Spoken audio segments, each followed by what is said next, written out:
আরবি ভাষা শিখুন চ্যানেলটি সাবস্ক্রাইব করুন। যারা আরব দেশে আছেন ভিডিওটি তাদের জন্য, খুব সহজে আরবি ভাষা শিখুন। আবগা, আবগা এর অর্থ দরকার। আবগা এর অর্থ দরকার। আমরা বলি দরকার, আরবিতে বলতে হবে আবগা। আমরা বলি দরকার, আরবিতে বলতে হবে আবগা। আবগা তার মানে দরকার। এবগা এর অর্থ লাগবে। এবগা এর অর্থ লাগবে। আমরা বলি লাগবে, আরবিতে বলতে হবে এবগা। আমরা বলি লাগবে, আরবিতে বলতে হবে এবগা। ইসমা এর অর্থ শুনো। ইসমা এর অর্থ শুনো। আমরা বলি শুনো, আরবিতে বলতে হবে ইসমা। ইসমা এর অর্থ শুনো। শুনো তার মানে ইসমা। আলহিন, আলহিন এর অর্থ এখন। আলহিন তার মানে এখন। আমরা বলি এখন, আরবিতে বলতে হবে আলহিন। আমরা বলি এখন, আরবিতে বলতে হবে আলহিন। আলহিন তার মানে এখন। কালাম এর অর্থ কথা। কালাম এর অর্থ কথা। আমরা বলি কথা, আরবিতে বলতে হবে কালাম। আমরা বলি কথা, আরবিতে বলতে হবে কালাম। গুল এর অর্থ বলো। গুল এর অর্থ বলো।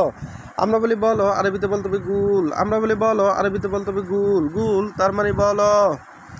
ইলা এর অর্থ দিকে। ইলা এর অর্থ দিকে। আমরা বলি দিকে, আরবিতে বলতে হবে ইলা। ইলা এর অর্থ দিকে।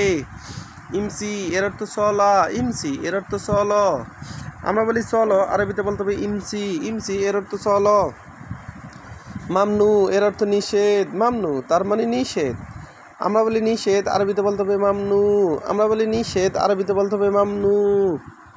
মশগুল, মশগুল এর অর্থ ব্যস্ত। মশগুল তার মানে ব্যস্ত।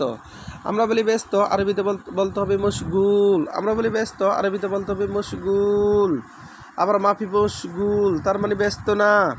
গলদ এর অর্থ ভুল। গলদ এর অর্থ ভুল। আবার সহি এর অর্থ সঠিক। সহি এর অর্থ সঠিক। কারিম এর অর্থ ভদ্র। কারিম এর অর্থ ভদ্র। আমরা বলি ভদ্র, আরবিতে বলতে হবে কারিম।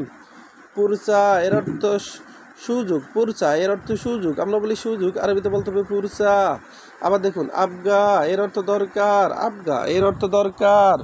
এবগা এর অর্থ লাগবে। এবগা এর অর্থ লাগবে। আমরা বলি লাগবে, আরবিতে বলতে হবে এবগা। ইসমা এর অর্থ শুনো। ইসমা এর অর্থ শুনো। আলহিন এর অর্থ এখন। আলহিন তার মানে এখন।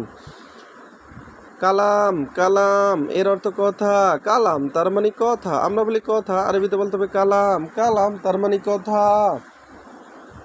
গুল এর অর্থ বলো। গুল এর অর্থ বলো। আমরা বলি বলো, আরবিতে বলতে হবে গুল। গুল এর অর্থ বলো। ইলা এর অর্থ দিকে। ইলা তার মানে দিকে। ইমসি এর অর্থ চলো। ইমসি তার মানে চলো। চলো তার মানে ইমসি। মামনু, মামনু এর অর্থ নিষেধ। মশগুল এর অর্থ ব্যস্ত। মশগুল তার মানে ব্যস্ত। মাফি মশগুল তার মানে ব্যস্ত না। গলদ এর অর্থ ভুল। ভুল তার মানে গলদ। কারিম এর অর্থ ভদ্র। কারিম এর অর্থ ভদ্র। পুরসা এর অর্থ সুযোগ। ভিডিওটি ভালো লাগলে অবশ্যই সাবস্ক্রাইব করুন এবং শেয়ার করুন। ভুল হলে ক্ষমার দৃষ্টিতে দেখবেন।